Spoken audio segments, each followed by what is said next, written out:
우리 함께 말씀 보도록 하겠습니다. 함께 보실 말씀 디모데후서 4장 1절 말씀입니다. 디모데후서 4장 우리 1절 말씀 함께 우리 보도록 하겠습니다. 디모데후서 4장 1절 말씀입니다. 함께 읽습니다. 시작. 하나님 앞과 살아있는 자와 죽은 자를 심판하실 그리스도 예수 앞에서 그가 나타나실 것과 그의 나라를 두고 엄히 명하노니. 아멘. 예, 우리 이 시간에는 기독교 강요 우리 2권 우리 이제 마지막 거의 다 왔는데 다음 시간이 마지막이죠.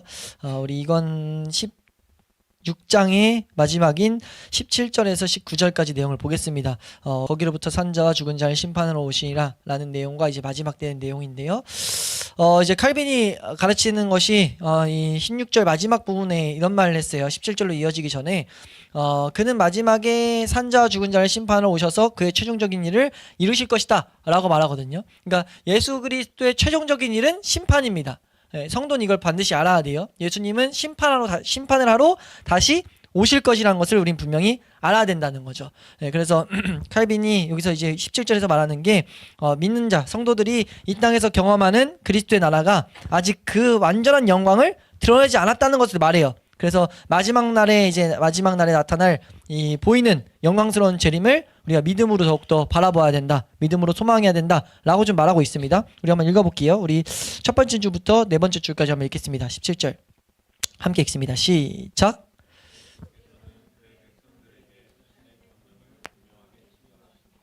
그러나 이 땅에서는 그의 나라가 말하자면 육체의 비천함 아래에 숨겨져 있다.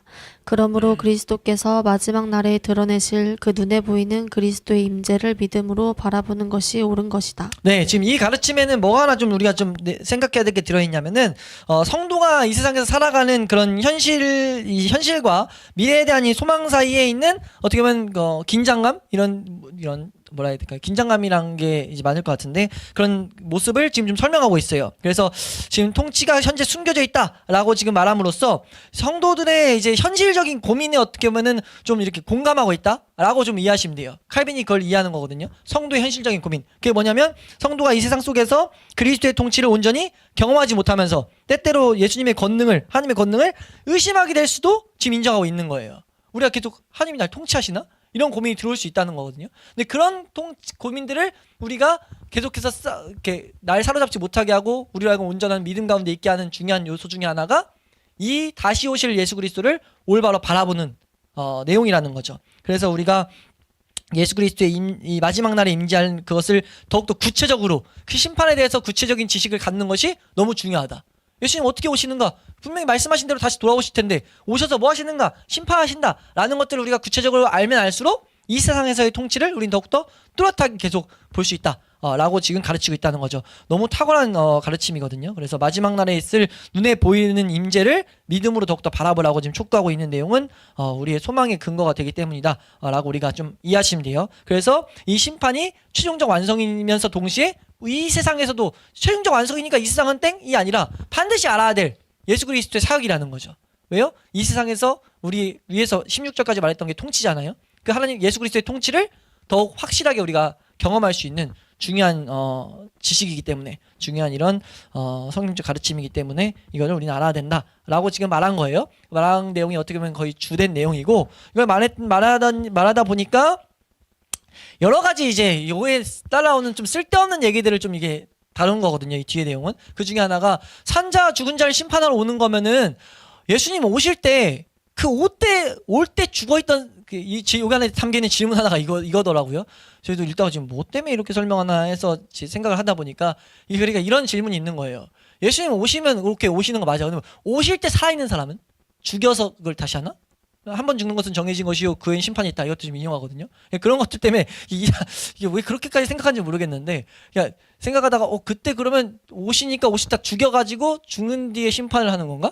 뭐 이런 생각들을 했나 봐요. 그래서 이제 그거에 대해서 칼빈이 그런 거 아니고 그래서 그런 말을 한 사람들이 이제 두 번째 문단 보면은 산자 죽은 자를 달리 설명한 사람들이 있다. 이거는 이제 이 달리 말하는 고대 저술가들은 이제 영적 상태로 해석하는 영적으로 살아있는 자, 영적으로 죽어있는 자 이거 심판한다 라고 말하는데 그런 의도 아니다. 여기서 심판하는 거는 진짜 말 그대로 모든 사람들을 그냥 심판하신다를 지금 가르치는 거라고 우리는 이해하는 게 사도신경의 가르침이다 라고 지금 칼빈이 좀 말하고 있는 거예요. 그러니까 우리가 알아야 될 거는 예수님은 심판으로 오신다. 이걸 우선 정확히 알아야 된다는 거죠. 근데 그거에 있어서 좀 여러 가지 이렇게 논쟁거리들, 좀 논쟁? 얘기하는 그런 얘기들을 혹시나 우리가 딴 길로 가지 않기 위해서 좀 정확하게 선을 긋고 있다. 그래서 칼빈이 산자와 죽은 자라는 이것이 사도신경적인 표현이 문자적이고 명백한 의미로 우리는 해석해야 된다.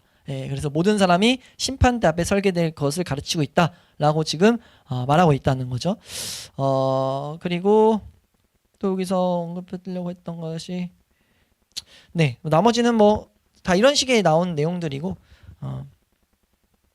그렇게 이해하시면 되겠습니다. 17절에서.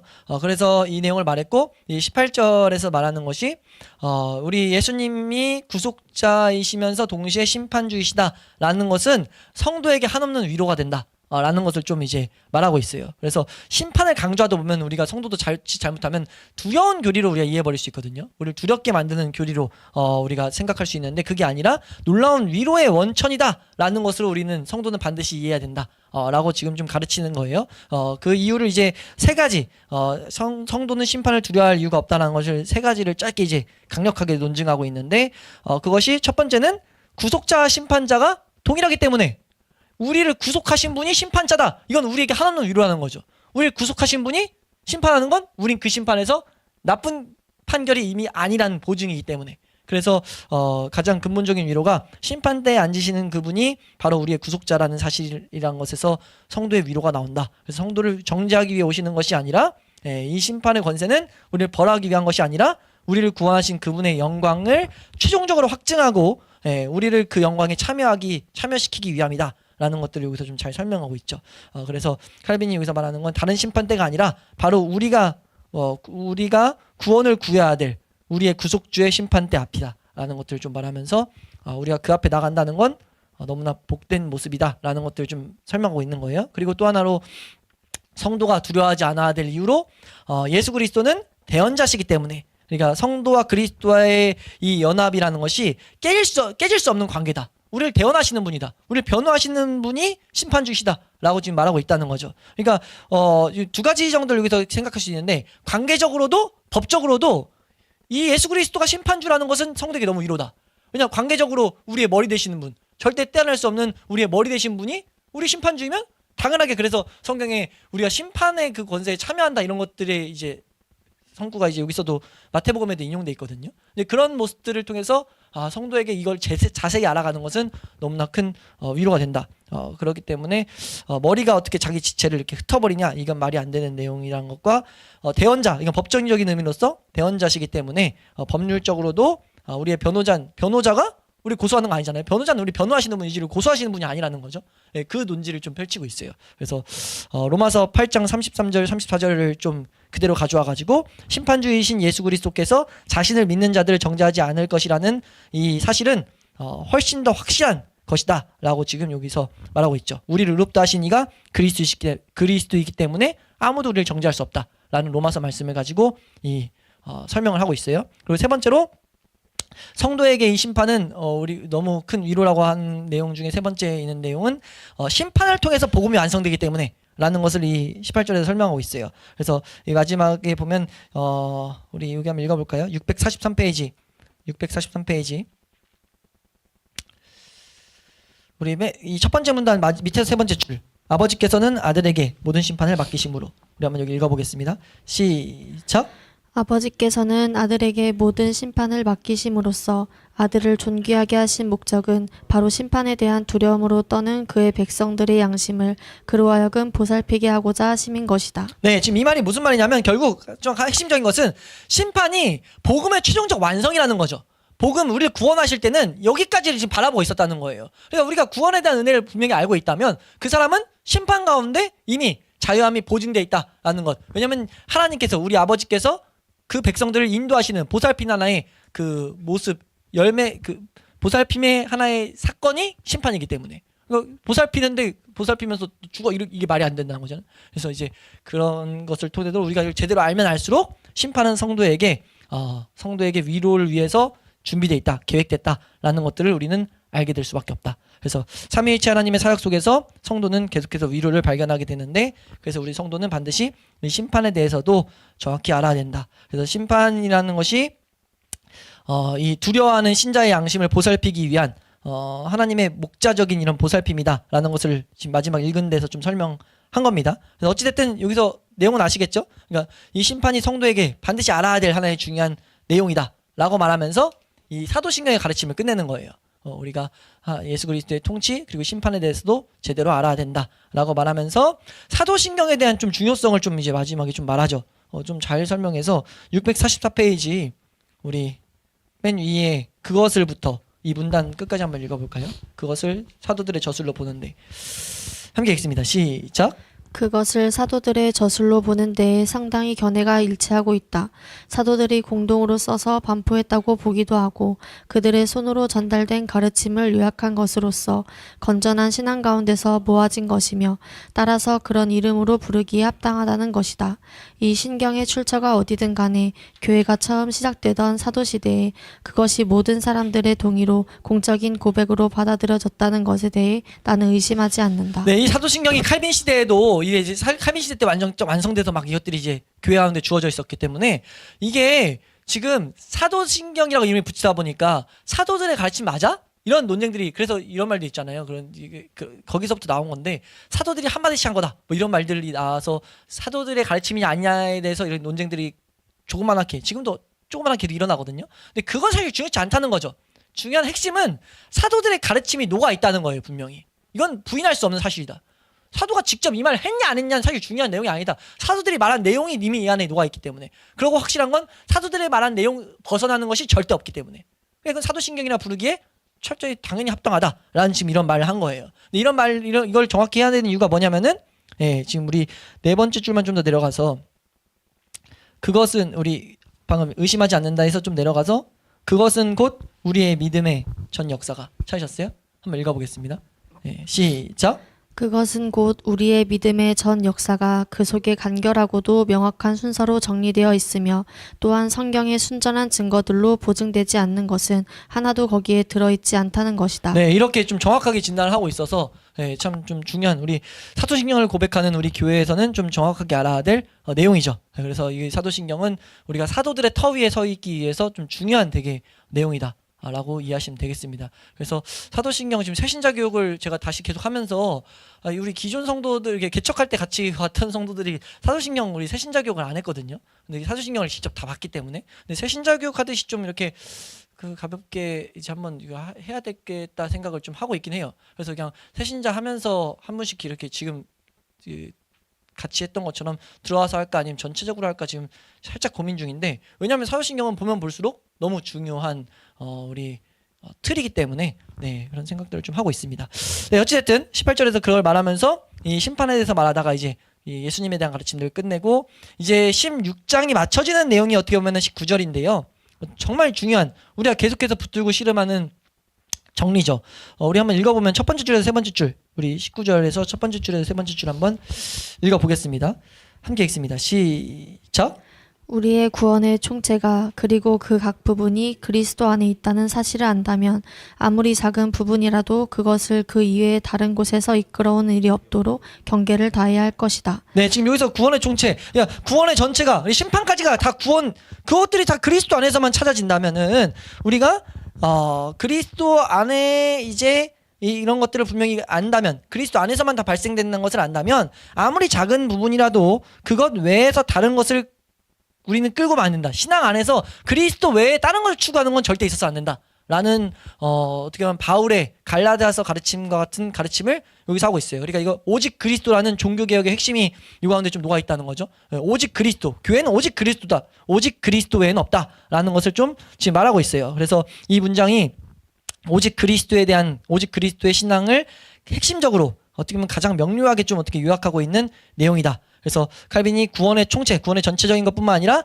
각 세밀한 부분까지도 다 그리스도 안에서만 있다. 그래서 구원의 아주 작은 조각이라도 그리스도 밖에서 찾으려는 모든 시도를 지금 단호히 지금 거부시키는 거예요. 단호히 지금 딱 막아서는 겁니다. 구원의 모든 것들은 그리스도 안에서만 발생돼야 된다. 그래서 이 문장은 우리 성도들에게 자신의 구원이 전적으로 예수 그리스도께 의존해 있음을 가르치고 신앙의 유일한 대상이 우리 예수 그리스도라는 것을 분명히 가르치면서 모든 신뢰를 예수 그리스도께만 두도록 인도하도록 지금 말하고 있는 내용이다 라고 이해하시면 돼요. 그래서 이 절의 목적은 너무 명확하죠.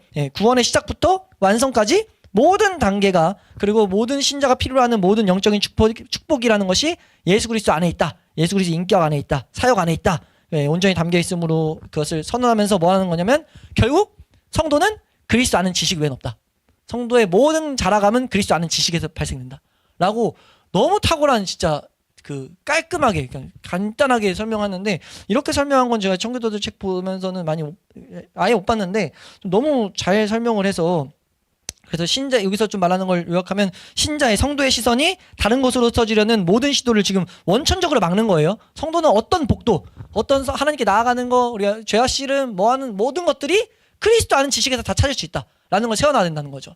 그래서 그에 대한 성도의 구하는 모든 것들이 그리스도의 삶과 죽음, 부활과 승천, 각 국면과 어떻게 연결되는지를 그냥 쫙 설명하는데, 어떻게 이렇게 설명을 지금 했는가라 할 정도로 설명을 너무 깔끔하게 하죠. 그래서 말하는 걸 지금 제가 좀 표로 좀 정리했는데, 그러니까 우리가 어떤 힘이나 능력을 구한다? 그러면 예수님의 다스림을 생각해라 라고 지금 칼빈이 말하는 거예요. 우리가 성도의 능력이 필요해? 예수 그리스도의 다스림이 어떻게 우리 가운데 있는지를 묵상해 라고 말하고, 우리가 순결하기 원해? 예수님이 어떻게 성육신 하셨는지를 생각해. 우리가 온유하고 싶어? 그럼 예수님의 탄생을 생각해. 성육신에 대한 부분을 또 가르치죠. 우리가 더 어떻게 계속 죄가 섞였는지 알고 싶어? 예수님의 죽으심을 더욱더 묵상해. 이런 식으로 계속 연결하고 있는 거예요. 죄사함을 더욱더 삶 가운데 갖고 싶어? 예수님의 정죄받으심을 더욱더 묵상해.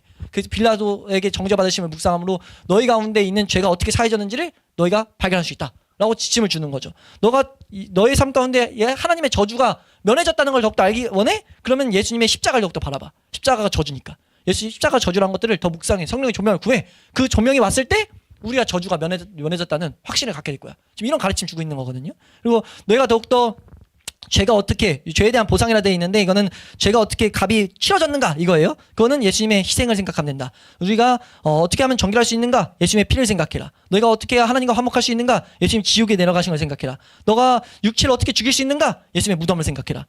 너희가 어떻게 새 생명 가운데 살아갈 수 있는가? 예수님의 부활하심을 생각해라. 이렇게 다 연결시키고 있는 거예요. 어떻게 영생을 꿈꿀 수 있는가? 예수님의 부활을 생각해라. 어떻게 천국기와 얻을 수 있는가? 예수님 승천을 생각해라. 예수님의 우리가 어떻게 보호하심과 안전, 어떻게 충만한 축복을 받을 수 있는가? 라고 했을 때 그의 나라를 생각해라. 이렇게 생각해야 될 지점들을, 예수 그리스도의 지식에 대한 지점들을 너무 명확하게 딱 갖다 대는 걸 보면서, 와, 이분은 진짜 탁월한 선생이다. 제가 종종 이런 말을 했어요. 우리가 모든 성육신부터, 성탄부터 죽으심까지, 그리고 승천하신 모든 것들이 우리 각자에 맞게 하나님의 피로 채워주실 겁니다 라고 이런 말들을 종종 했잖아요. 그 정도가 아니라 아예 분명한 씨름에 입각해서 우리가 이 지점에서 분명히 이 지점 묵상하면 돼, 이 지점 묵상하면 돼 라고 해서 카테고리를 묶어놨는데, 이거 아무리 봐도 너무 탁월해요. 그래서 이것들은 우리가 봐서 우리의 씨름들 가운데 이런 비슷한 이 카테고리 안에서 화목이라든지 정결 혹은 저주면함 이런 것들이 우리를 사로잡을 때 이 지식들을 우리가 간구하며 나아가는 것이 어떻게 보면 탁월한 좀 안내판이다. 마지막에 안심하고 심판을 기대하는 것은 그의 심판의 권능을 생각하라 이렇게 말하면서, 이 목록이 단순하게 그냥 나란 게 아니라 신자가 자신의 영적 필요를 느낄 때마다 어디로 가야 되는지를 알려주는 어떻게 보면 신앙의 지도라는 것이 이 16장의 마지막에 딱 이렇게 박혀 있는데, 우리가 잘 사용하면 정말 복된 도구가 될 거라 생각이 듭니다. 그래서 이거의 결론을 맺자면 우리가 계속해서 보고 있는 그리스도 한 분만으로 만족하는 신앙. 그래서 이 위대한 목록을 이렇게 제시한 후에 칼빈은 되게 강력한 이런 목회적인 적용을 하고 있죠. 645페이지 마지막 문장 가보시면 목회적인 적용이거든요. 이게 선생된, 우리 4장 11절이었었나요? 에베소서 거기서 말했던 선생된 역할을 정말 잘 감당하는데, 645페이지 마지막 문단을 다 읽어보겠습니다. 마지막 문단 이렇게 선언하면서 이제 이 16장이 끝납니다. 함께 읽습니다. 시작. 요컨대 모든 종류의 선이 그에게 풍성하게 구비되어 있으므로 다른 샘을 구하지 말고 바로 이 샘에서 마음껏 마시자는 것이다. 어떤 이들은 그리스도 한 분으로 만족하지 못하고 이런저런 소망을 갖고 이리저리 헤매기도 한다. 물론 주로 그리스도에 대해서 관심을 갖기는 하지만 그들의 생각의 일부를 다른 방향으로 돌려서 올바른 정도에서 벗어나는 것이다. 그러나 사람들이 과연 그리스도의 축복의 풍성함을 진정으로 알았다면 그런 불신이 결코 끼어들 수가 없는 것이다. 네, 너무 탁월한 선언이죠. 그래 교회 안에 그리스도 외에 다른 것들을 통해서 하나님께 나아가는 것이라든지 뭔가 그리스도 외에 뭐가 외치는 건 왜 그러냐라고 했을 때 예수 그리스도의 충족성에 대한 무지에서 나타나는 결과다. 예수님만으로 충분하다라는 것을 머리로 안다 하는데 뭐가 뭔 삶으로 지금 모르고 있다는 거죠. 알면 그런 불신앙은 껴줄 수 없다는 거예요. 너무 이제 탁월한 딱 기준인데 이건 사실 성경에서 말하는 핵심이죠. 그래서 우리의 신앙생활은 결국 예수 그리스도 알아가는 거기에 달려있다는 것이 우리가 분명히 알아야 될 지점이고 타협하는 순간, 딴 게 들어오는 순간 다른 길로 가는 거다라고 정의해놔도 무방해요. 신앙은 원래 극단적이에요. 신앙은 원래 편파적입니다. 신앙은 오직 오늘 그래서 성경에도 예수 그리스도 외에는 다른 구원을 줄 만한 다른 이름을 준 적이 없어요. 성경은 그냥 딱 이 길 아니면 아니다라고 말하고 있습니다. 자꾸 길 열리는 게 넓은 길인 거죠. 그렇기 때문에 성경에 말하는 것을 정확히 알다 보면 정확한 것밖에 없어요. 딴 걸로 가게 하는 것은 그냥 다른 길이라고 성경이 선언하고 있는데 그러니까 신앙으로 갈 거냐 비신앙적인 것으로 갈 거냐 하죠. 그러니까 기독교로 있을 거냐 그냥 다른 종교를 만들 거냐. 왜냐면 기독교는 성경이 기준이고 성경 자체를 이게 하나님 말씀으로 보는 사람들인 건데 하나님 말씀으로 성경을 안 보면 그건 애초에 신앙을 가진 신앙생활이 아닌 거죠.